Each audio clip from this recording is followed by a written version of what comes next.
welcome to Gurukul Agri.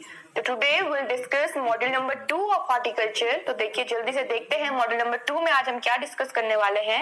Module number 2 में हम discuss करेंगे सिट्रस को। देखिए सिट्रस जो है third most important fruit crop है इंडिया की आफ्टर मैंगो एंड बनाना।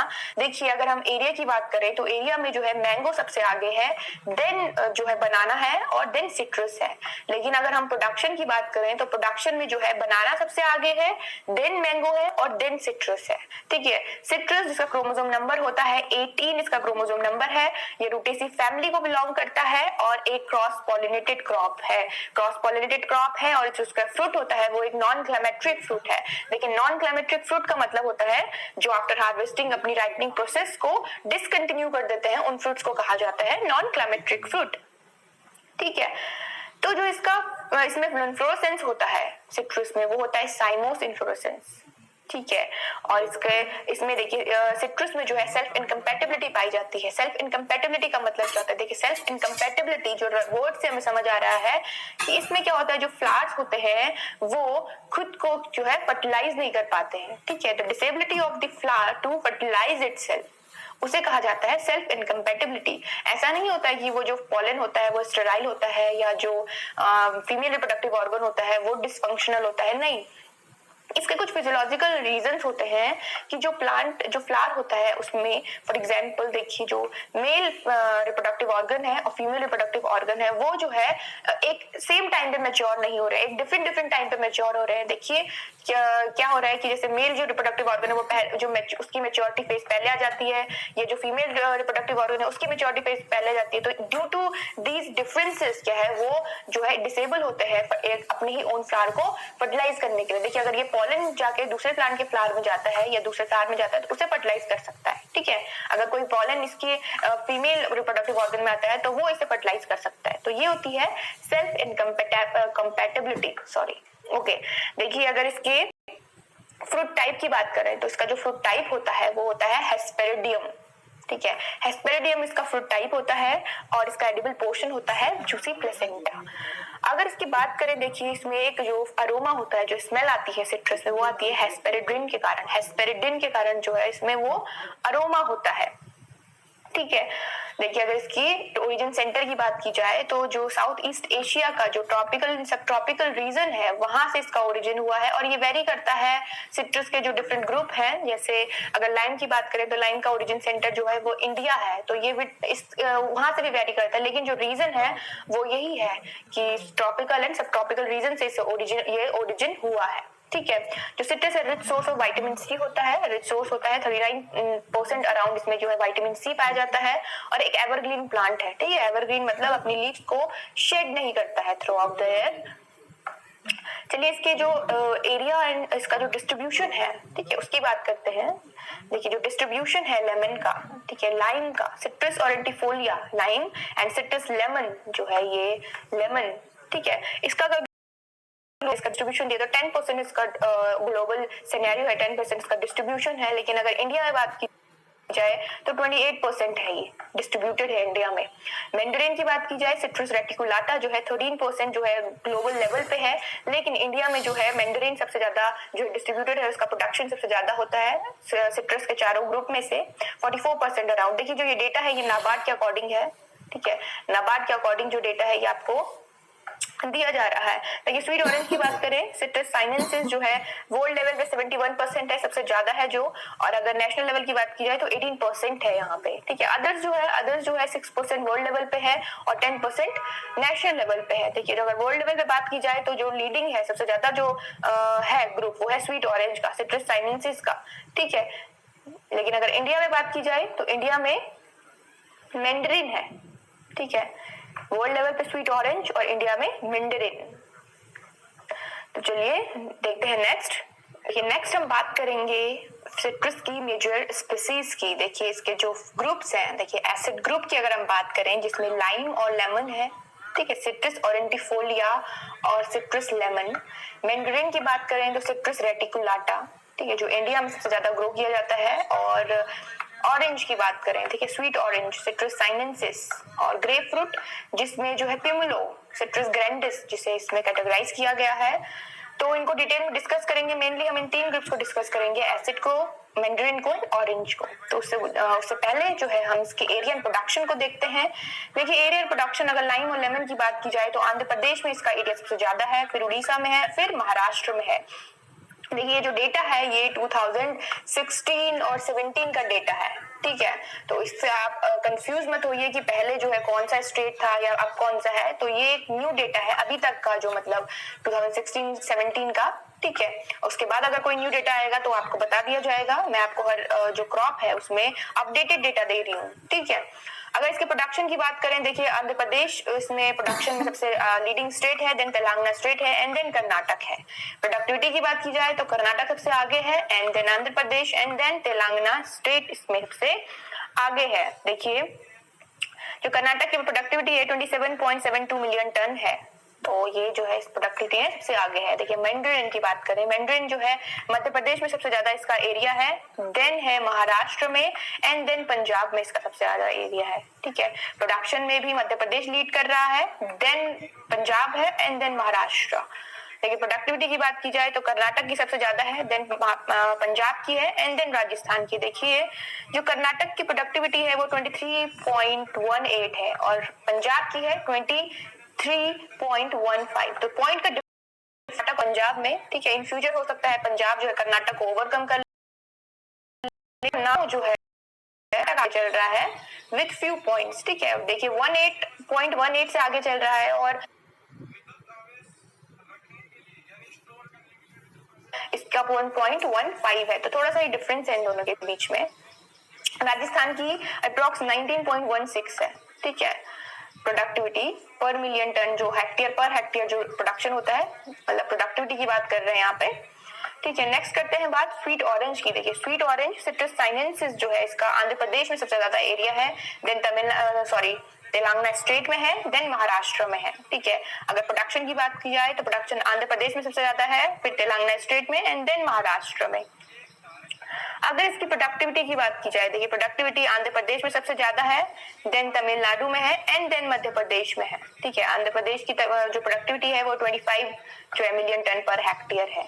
देखिए ये था इसका प्रोडक्शन, एरिया एंड प्रोडक्शन जो इंडिया में इसे प्रोड्यूस और जो इसकी प्रोडक्टिविटी है इंडिया में। चलिए मूव करते हैं नेक्स्ट स्लाइड की तरफ।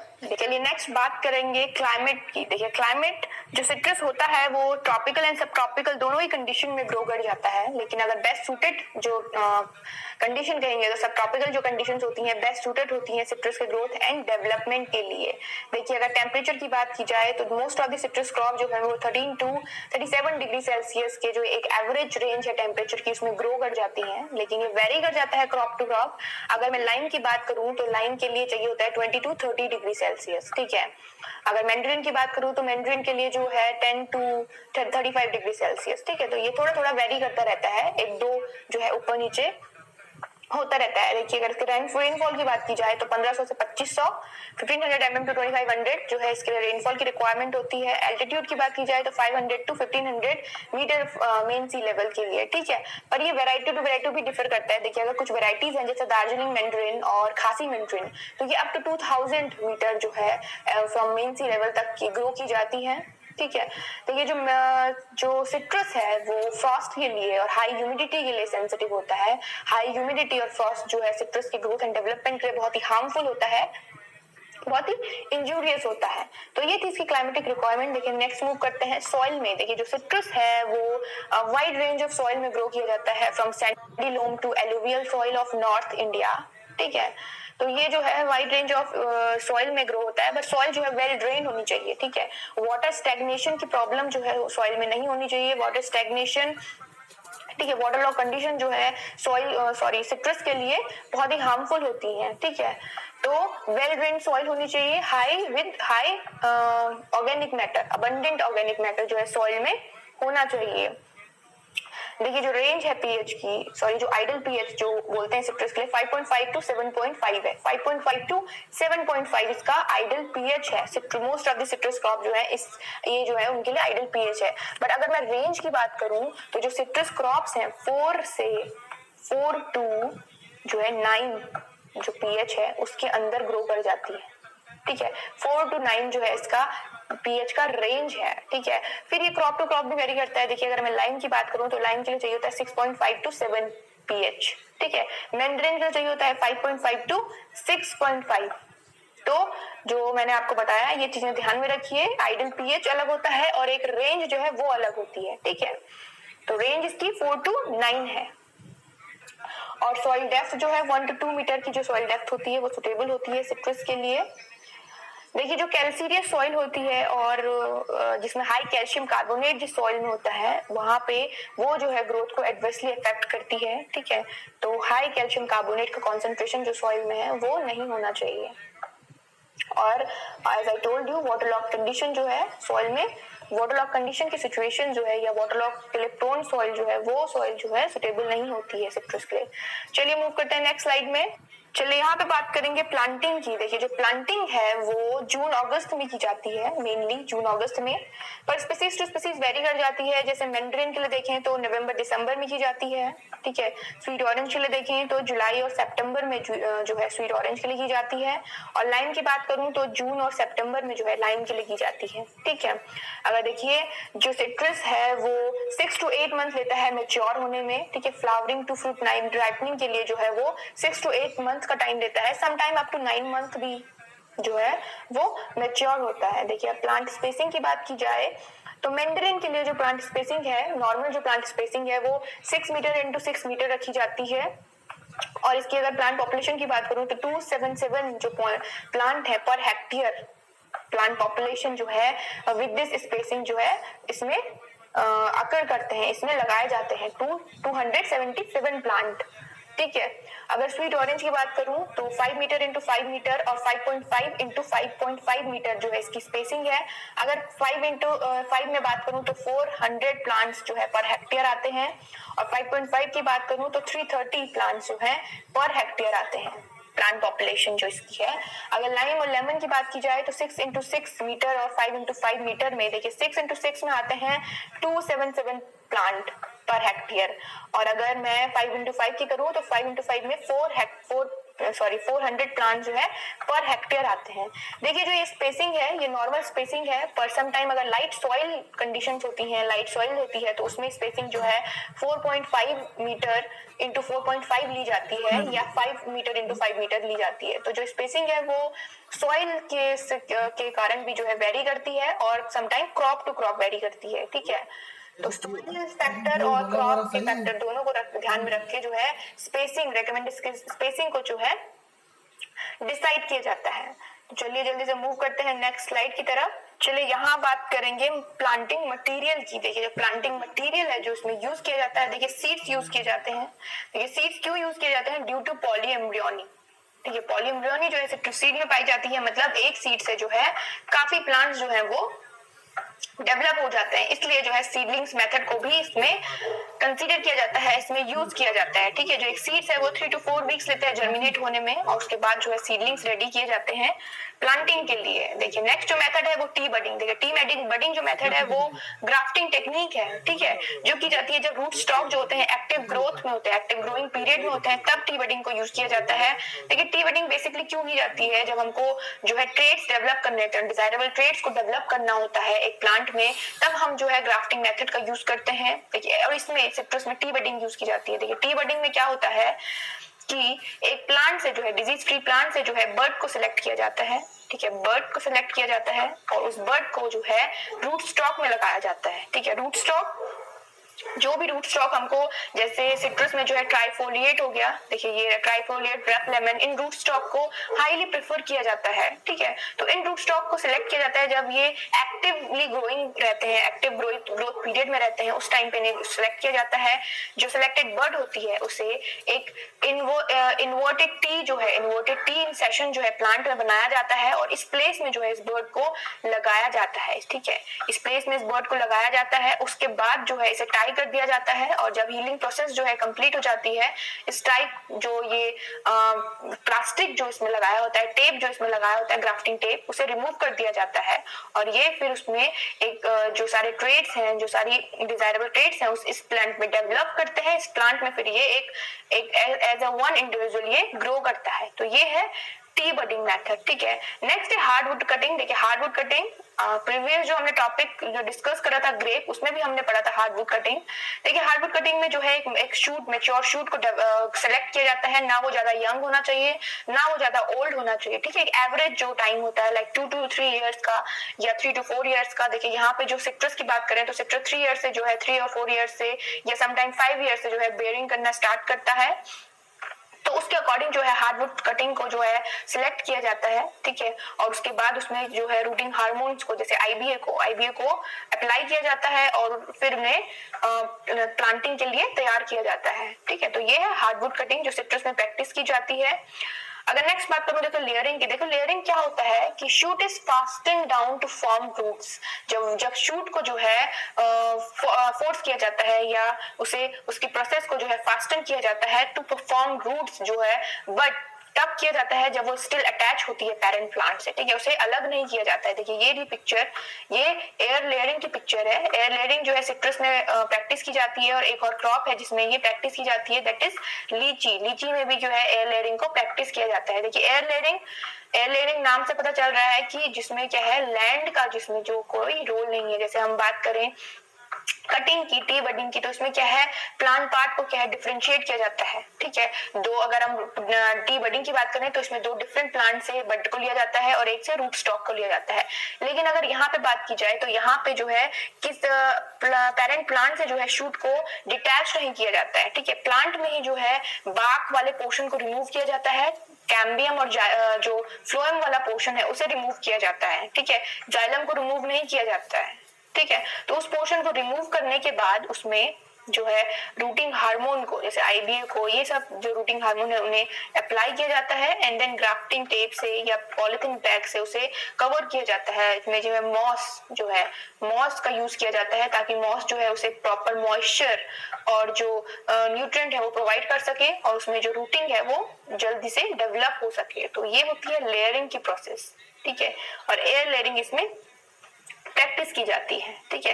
देखिए अब बात करेंगे मोस्ट कॉमन रूट स्टॉक की। जो मोस्ट कॉमन जो रूट स्टॉक हैं वो सिट्रस में जो यूज किए जाते हैं, देखिए सबसे पहले है ट्राइफोलिएट। देखिए ट्राइफोलिएट जो रूट स्टॉक है ये ट्रिस्टिजा वायरस जो होता है, ट्रिस्टिजा वायरस जो बहुत ही हार्मफुल वायरस है और जो सिट्रस क्रॉप को बहुत ही अफेक्ट करता है, एडवर्सली अफेक्ट करता है, उसके लिए रेजिस्टेंट होता है ये और मोस्ट कॉमनली यूज्ड किया जाता है सिट्रस क्रॉप में, ठीक है। ट्रिस्टिजा वायरस जो होता है वो एफिड से ट्रांसमिट होता है, एफिड के कारण एफिड से ट्रांसमिट होता है। और एक और जो है फाइटोप्थोरा के लिए ये जो है रेजिस्टेंट होता है ये रूट स्टॉक। फाइटोप्थोरा क्या है? फाइटोप्थोरा फूट रॉट और गमोसिस जिसे कहा जाता है वो है फाइटोप्थोरा। ट्राइफोलिएट जो रूट स्टॉक होता है फाइटोप्थोरा के लिए भी रेजिस्टेंट होता है और नीमाटोड के लिए भी रेजिस्टेंट होता है, ठीक है। तो इसलिए इसे जो है मोस्टली प्रेफर किया जाता है क्योंकि ये जो तीनों जो डिजीज मैंने आप बताए और जो वायरस जो मैंने बताया वो बहुत ही हार्मफुल होता है सिट्रस क्रॉप के लिए। देखिए नेक्स्ट है रफ लेमन। रफ लेमन को भी जो है फ्रिक्वेंटली यूज किया जाता है, ठीक है। ये जो रफ लेमन है ये भी टॉलरेट करता है ट्रिस्टिजा वायरस को और सेलाइन और कैल्सियस सॉइल के लिए जो है ये टॉलरेटेबल होता है। देखिए रफ लेमन जो है ट्रिस्टिजा वायरस के लिए रेजिस्टेंट होता है और जो है कैल्सियस सॉइल के लिए भी, ठीक है। कैल्सियस सॉइल और हैवी सॉइल के लिए जो है ये टॉलरेटेबल होता है, ठीक है, सलाइन और कैल्सियस सॉइल के लिए। देखिए रंजपुर लाइम की बात करें तो रंजपुर लाइम जो होता है वो हैवी सॉइल और डीप सॉइल के लिए सुटेबल होता है, ठीक है, हैवी सॉइल और डीप सॉइल के लिए, ठीक है। अगर करना खट्टा की बात करूं तो ये जो है नॉर्थ इंडिया में प्रेफर किया जाता है, मोस्टली नॉर्थ इंडिया में प्रेफर किया जाता है, ठीक है। और ऐसे ही स्वीट ऑरेंज में भी जैसे मौसमी या सतपुरी हो गया तो ये भी जो है स्वीट ऑरेंज में जो है ये वाले रूट स्टॉक प्रेफर किए जाते हैं। पर मोस्ट कॉमन जो है ये रूट स्टॉक है ट्राइफोलिएट, रफ लेमन और रंजपुर लाइम। तो ये ही सारे जो रूट स्टॉक हैं वो प्रेफर किए जाते हैं मोस्ट कॉमनली। चलिए देखते हैं नेक्स्ट स्लाइड में। देखिए नेक्स्ट स्लाइड में बात करेंगे वैरायटीज की। तो वैरायटीज में सबसे पहले बात करते हैं मैंडरिन की। देखिए मैंडरिन की जो पहली वैरायटी है नागपुर मैंडरिन। देखिए नागपुर संतरा जिसे कहते हैं ये जो है वर्ल्ड की फाइनेस्ट वैरायटी है नागपुर मैंडरिन, ठीक है, जो महाराष्ट्र, आंध्र प्रदेश, मध्य प्रदेश, ठीक है, पंजाब, और वेस्ट बंगाल और राजस्थान जैसे एरियाज में ग्रो की जाती है। और इंडिया में भी जो है ये बहुत ही फेमस वैरायटी है, नागपुर संतरा जिसे बोलते हैं। ये जो है जनवरी फरवरी में ये मैच्योर होती है, जनवरी फरवरी में मैच्योर होती है। नेक्स्ट है खासी मैंडरिन। देखिए खासी मैंडरिन जो है वो कमर्शियल है, कमर्शियल भी ग्रो किया जाता है असम और मेघालय में। असम और मेघालय में इसे कमर्शियली ग्रो किया जाता है और इसमें जो है ये बहुत ही रिच होती है फ्लेवर में। ठीक है, नेक्स्ट है किंडो मैंड्रिन। देखिए किंडो मैंड्रिन जो है क्रॉस है किंग और विल्लो लीफ का। ठीक है, विल्लो लीफ मैंड्रिन जो है उसका क्रॉस है और जो किंग वैरायटी है मैंड्रिन की ये यूएसए की वैरायटी है और जो ये विल्लो लीफ मैंड्रिन है ये भी यूएसए की वैरायटी है। तो इन दोनों का क्रॉस है किन्नो मैंड्रिन जो 1915 में 1915 में जिसे डेवलप किया गया बाय एचबी फ्रॉस्ट। इसे जो है कैलिफोर्निया में डेवलप किया गया। ठीक है, सिट्रस रिसर्च स्टेशन है वहां पे इसे एचबी फ्रॉस्ट के द्वारा डेवलप किया गया है। और जो है ये जो होती है कोल्ड रेजिस्टेंट वैरायटी होती है किन्नो मैंड्रिन। देखिए कूर्ग मैंड्रिन की बात करें तो कूर्ग मैंड्रिन जो है कर्नाटक या ये कहें साउथ की जो है मोस्ट प्रेफरेबल वैरायटी है, कमर्शियल वैरायटी है। साउथ के इंडिया में जो इसे प्रेफर किया जाता है वहां पे इसे ग्रो किया जाता है। विल्लो लीफ मैंड्रिन यूएसए की है, विल्लो लीफ मैंड्रिन यूएसए की वैरायटी है। देखिए दार्जिलिंग ऑरेंज की बात करें, दार्जिलिंग जो ऑरेंज है ये वेस्ट बंगाल और सिक्किम में जो है कमर्शियली ग्रो किया जाता है। ठीक है, अबंडेंट इन जूस होता है और इसका जो कलर होता है येलोइश टू ऑरेंज, जब ये फुली राइप हो जाता है इसका कलर होता है। नेक्स्ट बात करते हैं एसिड लाइन की। देखिए जो एसिड लाइन की वैरायटी है परमालिनी वैरायटी है। देखिए जो परमालिनी वैरायटी है ये टॉलरेंट होती है कैंकर के लिए। ठीक है, और फेमस वैरायटी है सिट्रस की। विक्रम जो है ऑफ सीजन वैरायटी है, एसिड लाइन की जो है ऑफ सीजन वैरायटी है विक्रम। और चक्रधर जो है सीडलेस वैरायटी है, seedless variety of acid lime. Sai Sarbati, देखिए जो साई सरबती है वो टॉलरेंट टू ट्रेस्टजा वायरस होती है, ट्रेस्टजा वायरस के लिए टॉलरेंट होती है। कागजी लाइन की बात करें तो कागजी लाइन जो है महाराष्ट्र, आंध्र प्रदेश, कर्नाटक के जैसे एरियाज में ग्रो की जाती है और टेबल पर्पस वैरायटी है, टेबल पर्पस प्रोसेसिंग वैरायटी है। ठीक है, प्रोसेसिंग के लिए, प्रोसेसिंग पर्पस के लिए जो है इसे यूज किया जाता है। ठीक है, देखिए रंजपुर लाइन की बात करें, देखिए रंजपुर लाइन जो है ये मोस्ट प्रेफरेबल रूट स्टॉक इसका जो है यूज किया जाता है रंजपुर लाइन का। और तो ये थी सारी एसिड लाइन की वैरायटीज। देखिए इसमें स्वीट लाइन भी आता है जो पंजाब और तमिलनाडु जैसे एरियाज में ग्रो किया जाता है, स्वीट लाइन। ठीक है, तो ये सारी वैरायटी थी एसिड की, एसिड लाइन की। ठीक है, अब स्वीट ऑरेंज की बात करते हैं। देखिए स्वीट ऑरेंज में सबसे पहले आता है मौसम्बी। ठीक है, मौसम्बी जो है स्वीट ऑरेंज की वैरायटी है जो कि महाराष्ट्र, आंध्र प्रदेश में ग्रो की जाती है स्वीट ऑरेंज। और फिर नेक्स्ट बात करते हैं माल्टा की। देखिए माल्टा जो है वो रिच इन फ्लेवर होता है, गुड फ्लेवर इसका होता है और नॉर्थ इंडिया में जो है इस वैरायटी को प्रेफर किया जाता है। नॉर्थ इंडिया में ग्रो होती है, पंजाब और हरियाणा जो रीजन है वहां पे इसे ग्रो किया जाता है। और देखिए हाई टीएसएस होता है माल्टा में, 30% जो है इसमें टीएसएस होता है माल्टा में। ठीक है, और देखिए अगर मौसमी की बात करें तो मौसमी जो है वो early variety, early maturity variety है इसकी। ठीक है, वैसे ही सतगुड़ी जो है आंध्र प्रदेश में ग्रो की जाती है और जूस जो इसका होता है वो बहुत ही रिच फ्लेवर होता है सतगुड़ी का। वैसे ही जफा की बात करें तो जफा जो है वो मिड सीजन वैरायटी है, मिड सीजन वैरायटी है। और शौमती, देखिए शौमती जो है इसकी सीडलेस वैरायटी है, स्वीट ऑरेंज की सीडलेस वैरायटी है। हमलिन की बात करें तो हमलिन जो है इसकी अर्ली मैच्योरिटी वैरायटी है। ठीक है, अर्ली मैच्योर होने वाली वैरायटी है हमलिन। और वैसे पाइनएप्पल की बात करें तो पाइनएप्पल भी जो है वो जो है मिड सीजन वैरायटी है स्वीट ऑरेंज की। तो ये थी देखिए इसकी वैरायटीज और इनके स्पेसिफिकेशन।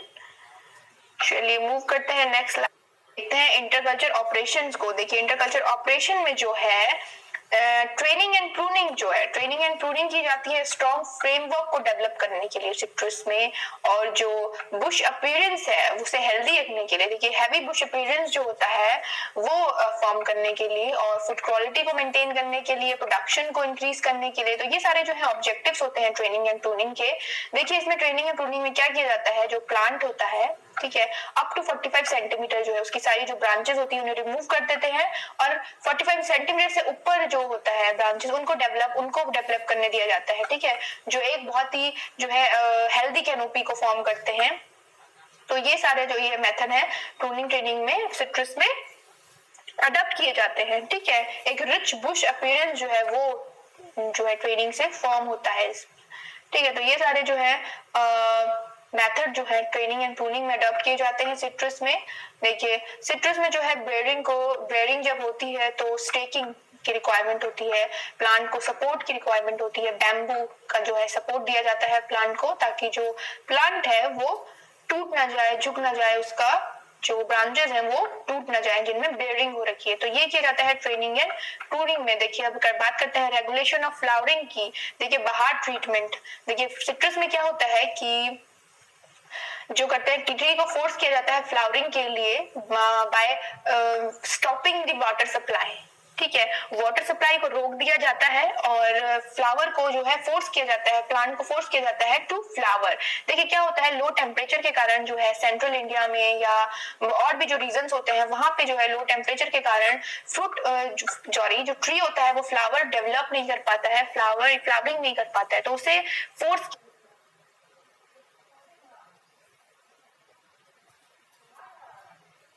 किया जाता है। देखिए जब फरवरी मार्च जो अम्बे बहार का टाइम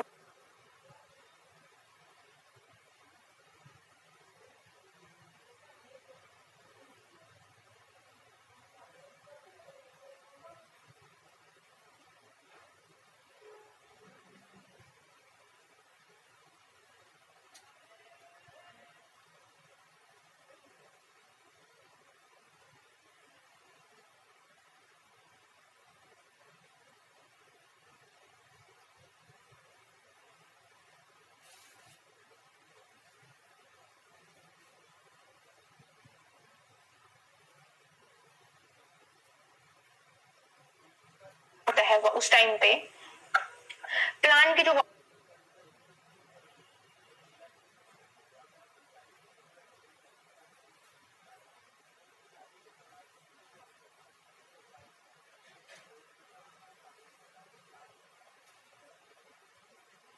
वाटर सप्लाई होता है उसको 40 to 60 डेज के लिए जो है रोक दिया जाता है वाटर सप्लाई को।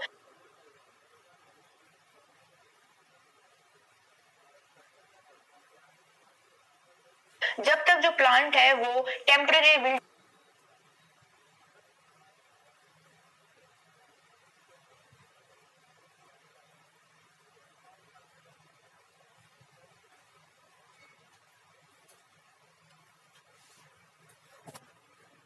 जो है शो नहीं करता है प्लांट, तब तक उसके वाटर सप्लाई को रोक दिया जाता है ताकि जो प्लांट है वो फ्लावरिंग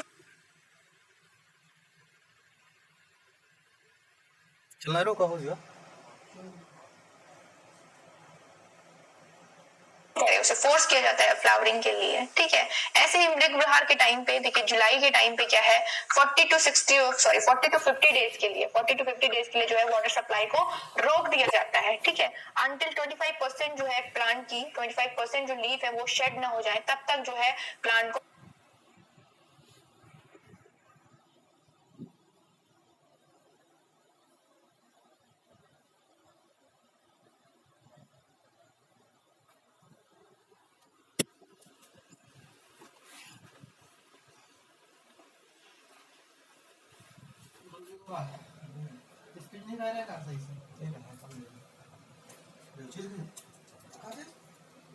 वाटर सप्लाई नहीं दी जाती है। ठीक है, तो ये सब किया जाता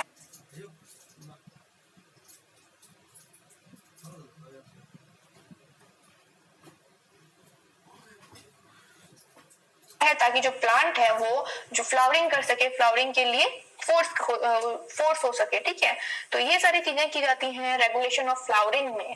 देखिए ग्रोथ रेगुलेटर का भी यूज किया जाता है। देखिए ग्रोथ रेगुलेटर यूज किया जाता है फ्रूट सेट डेवलपमेंट के लिए। देखिए फ्रूट सेट डेवलपमेंट के लिए जो किया जाता है फ्रूट सेट इंक्रीज रहे 2,4-D को स्प्रे किया जाता है। ठीक है, ये जो 2,4-D है ड्यूरिंग द फ्लावरिंग स्प्रे किया जाता है ताकि जो फ्रूट सेट है वो अच्छा हो सके प्लांट में। और फ्रूट ड्रॉप को रोकने के लिए, फ्रूट ड्रॉप को प्रिवेंट करने के लिए जो है 2,4-D या नेस्टोल एसिटिक एसिड जो 30 ppm इनको स्प्रे किया जाता है, ठीक है। After fruit set marble stage में जब जो फ्रूट होता है उस टाइम पे इसे स्प्रे किया जाता है। तो ये है ग्रोथ रेगुलेटर जो यूज किए जाते हैं सिट्रस में।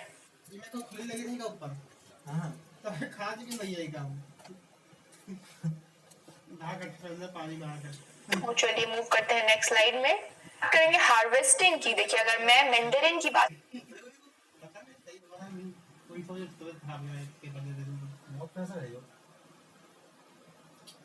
मैंडेरिन या स्वीट ऑरेंज की बात करूं तो ये जो है 240 और 240 to 280 डेज में जो है ये प्रिपेयर होते हैं मैच्योरिटी के लिए। मैच्योरिटी स्टेज में जो है ये पहुंचते हैं 240 to 280 डेज में, और 5th ईयर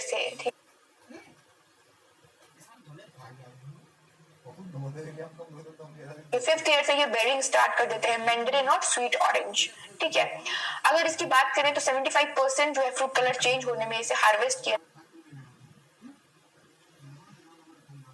जाता है, ठीक है। 75% जब है जो फ्रूट का जो है कलर चेंज लगता है तब इसे हार्वेस्ट किया जाता है। अगर मैं लाइम की बात करूं तो लाइम में जो है 3rd ईयर से जो है ये बेयरिंग करना स्टार्ट करता है और टाइम लेता है 150 to 160 डेज का मैच्योरिटी स्टेज तक पहुंचने के लिए, ठीक है। और इसे हार्वेस्ट किया जाता है जब जो है जो इसका कलर है डार्क ग्रीन कलर से जो है येलोइश ग्रीन कलर इसका होने लगता है, तब इसे हार्वेस्ट किया जाता है। और अगर इसकी ईल्ड की बात करें, देखिए यहाँ पे थोड़ा मिस्टेक है, ये 50 टन नहीं 15 to 20 टन, ठीक है। 15 से 20 टन जो है इसकी एवरेज यील्ड होती है सिट्रस की, ठीक है। कहीं पे आप देखेंगे 25 टन पर हेक्टेयर होगा, पर ये जो है ये एवरेज है, ठीक है। तो वहां पे कंफ्यूज मत होइएगा, ये एवरेज यील्ड है। बाकी जो यील्ड है वो crop to crop, variety to variety vary करती है, ठीक है। देखिए अगर मैं इसकी इकोनॉमिक लाइफ की बात करूं, सिट्रस की जो इकोनॉमिक लाइफ होती है वो होती है 15 से 25 ईयर, 15 to 25 ईयर जो इसकी है इकोनॉमिक यील्ड इसकी होती है, इकोनॉमिक लाइफ इसकी होती है सिट्रस की। चलिए देखते हैं पोस्ट हार्वेस्ट मैनेजमेंट। देखिए पोस्ट हार्वेस्ट मैनेजमेंट में स्टोरेज जो है, देखिए मैंडेरिन को जो है 5 to 7 डिग्री सेल्सियस में जो है 4 to 8 वीक्स के लिए रखा जाता है। देखिए आपने नोटिस किया होगा कि जो क्लाइमेटिक फ्रूट होते हैं उनका जो स्टोरेज टाइम होता है, नॉन क्लाइमेटिक फ्रूट का जो स्टोरेज टाइम होता है वो कंपैरेटिवली ज्यादा होता है, ठीक है। नॉन क्लाइमेटिक फ्रूट का जो स्टोरेज टाइम है वो ज्यादा होता है। तो देखिए इसे 4 to 8 वीक्स के लिए स्टोर किया जा सकता है, ठीक है। स्वीट लाइम को 7 to 8 डिग्री सेल्सियस पे जो है 4 to 8 वीक्स के लिए स्टोर किया जा सकता है। देखिए लाइम की बात करें और लेमन की बात करें तो 6 to 8 वीक्स के लिए इसे रखा जा सकता है 9 to 10 डिग्री सेल्सियस पे। देखिए लाइम का कहीं पे आपको 10 to 12 डिग्री सेल्सियस भी मिलेगा, ठीक है। अगर हम रेंज की बात करें तो इसकी 5 to 12 डिग्री सेल्सियस की रेंज है। इस रेंज के अंदर जो है डिफरेंट जो सिट्रस फ्रूट है उनको स्टोर किया जाता है फॉर 4 to 8 वीक्स या 6 to 8 वीक्स के लिए, ठीक है। इसमें जो है बेवेस्टिन का ट्रीटमेंट दिया जाता है स्टोरेज में 1000 ppm जो है बेवेस्टिन का जो है ट्रीटमेंट जब दिया जाता है तो ये क्या करता है, शेल्फ लाइफ को, जो सिट्रस की शेल्फ लाइफ है 25 to 26 डेज के लिए जो है उसकी शेल्फ लाइफ को एक्सटेंड हो जाती है 25 to 26 डेज के लिए, जो कि क्या होता है स्टोरेज के लिए हेल्पफुल होता है। तो बेवेस्टिन जो इसमें यूज होता है स्टोरेज में। तो देखिए हियर द टॉपिक एंड्स, यहाँ पे जो सिट्रस है हमारा कंप्लीट होता है। और नेक्स्ट टॉपिक जो है हम जल्द डिस्कस करेंगे नेक्स्ट टॉपिक के बारे में। तो तब तक आप जो है सिट्रस को अच्छे से पढ़िए। देखिए आज का थॉट है stop doubting yourself, work hard and make it happen. देखिए बहुत सारे बच्चों को लगता है कि नहीं मुझसे नहीं होगा, मुझसे नहीं कर पाऊंगा या नहीं पढ़ पाऊंगा, तो वो जो है वो थॉट जो है उसे एलिमिनेट किए। सबसे पहले फेथ इन योरसेल्फ। देखिए जो फेथ होता है वो बहुत ही क्रूशियल रोल प्ले करता है। जब आप खुद पे विश्वास रखेंगे तो you can do anything what you want. तो स्टॉप डाउटिंग योरसेल्फ और वर्क हार्ड। देखिए जब आप अपने पे विश्वास करना स्टार्ट करेंगे automatically you will work hard and then finally you will be succeeding. तो चीजों को जो है कंप्लीट करने के लिए, जो है सक्सेस तक पहुंचने के लिए जो है अपने आप पे विश्वास करना बहुत ही जरूरी है। तो stop doubting yourself and work hard to achieve your dreams. तो चलिए मिलते हैं नेक्स्ट टॉपिक में, जल्द ही नेक्स्ट टॉपिक को डिस्कस करेंगे। टिल देन आप जो है सिट्रस को अच्छे से पढ़िए। Thank you so much.